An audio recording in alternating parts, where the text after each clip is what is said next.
Hello everyone. I received an email from a gentleman who contacted me for advice and help. He created several drum loops in 7/8 time signature and tried to use them in Giglad, but unfortunately he couldn't make them work properly, so he asked for my help. Because many people have similar problems when creating loops that later do not work correctly, I decided, with his permission, to make this video so I can help others with the same issue. These are the loops he sent me, and now I will make a short test to find where the problem is. When I play the loop using the media player on my laptop, everything sounds fine. Now I will open FL Studio and use the Edison tool, which will help me identify the problem. After loading the first loop, I can immediately see the main issue. The loop does not contain tempo information. This is a problem because when we use such a loop in devices like Ketron or Giglad, the player gets confused and does not work correctly.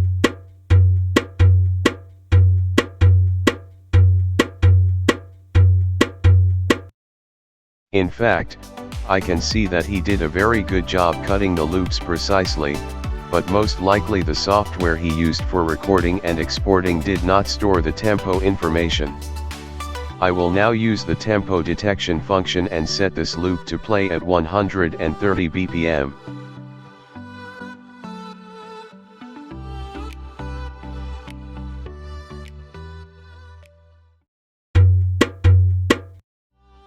After that, I will change the project time signature from 4/4 to 7/8 and also set the main project tempo to 130 BPM.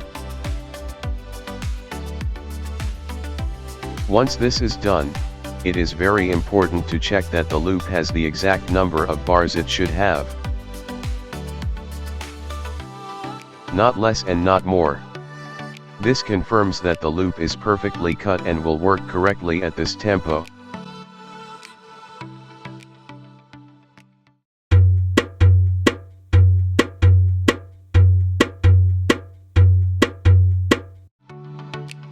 I have several ways to export the loop, directly from the program or through Edison. I will create a new folder and name it 7-8 project_T130.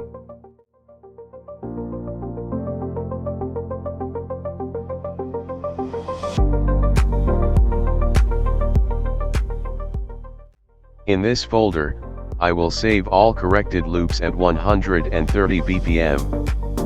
For me, there is no difference in the final result between these export methods.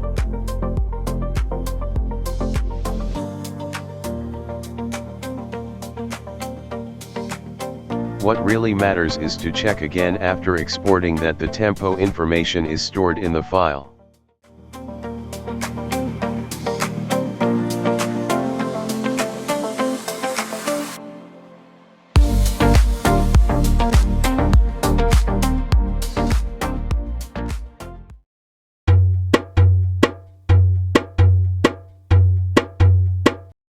It is also very important not to mix loops with different tempos in the same folder.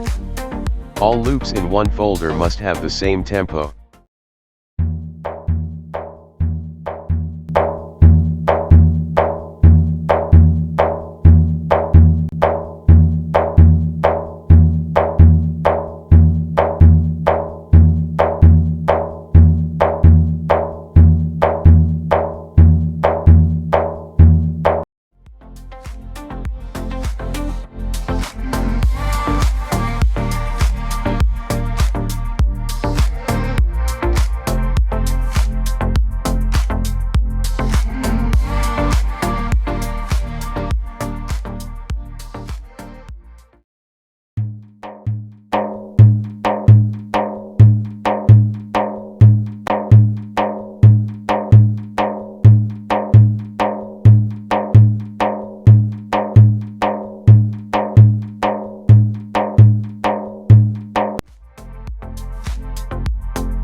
Now I have finished working with all 5 files, and I will copy them and add them to the audio loop section in Giglad.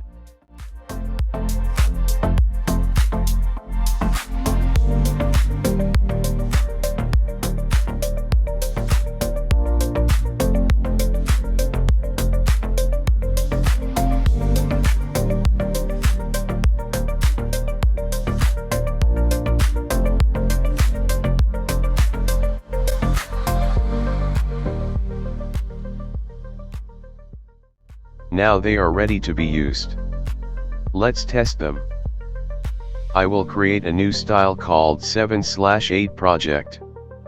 The tempo will be set to 130, and the time signature will be 7/8.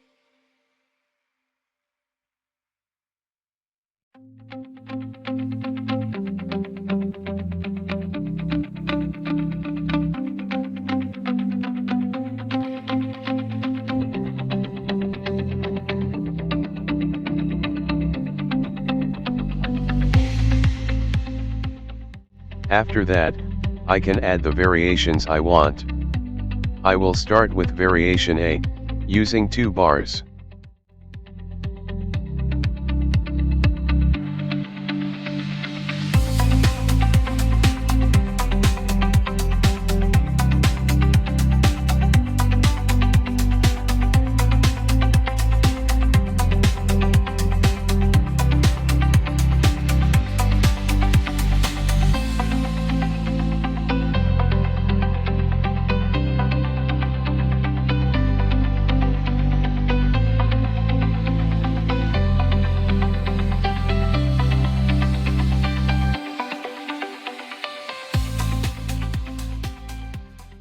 You can also see that when I select a loop from the grid, information about the loop appears in the top left corner.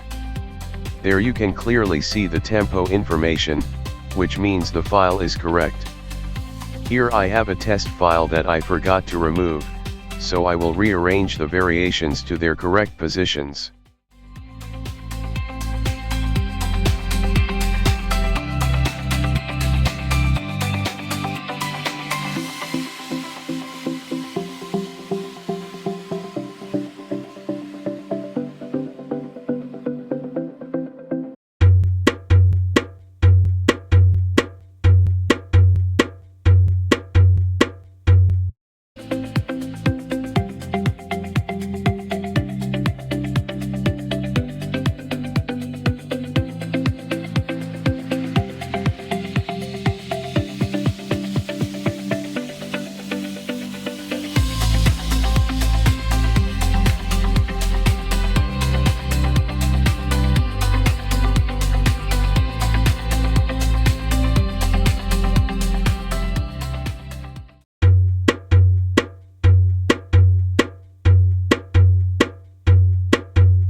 I believe what I showed you is more than enough.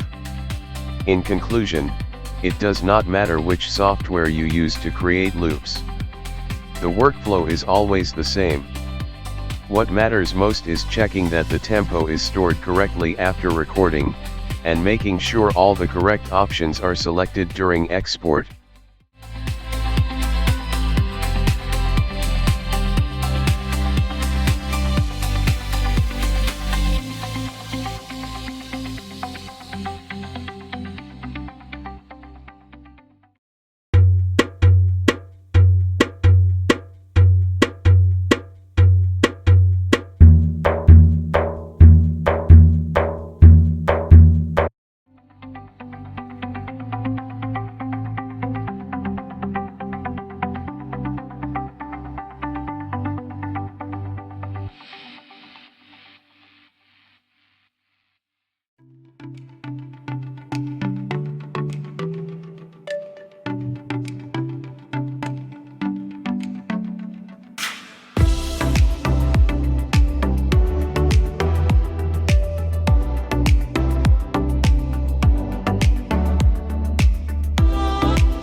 Thank you to everyone who watches my channel. I hope this video was helpful to you. Follow me, because soon I will make a very interesting video inspired by the KORG PA5X.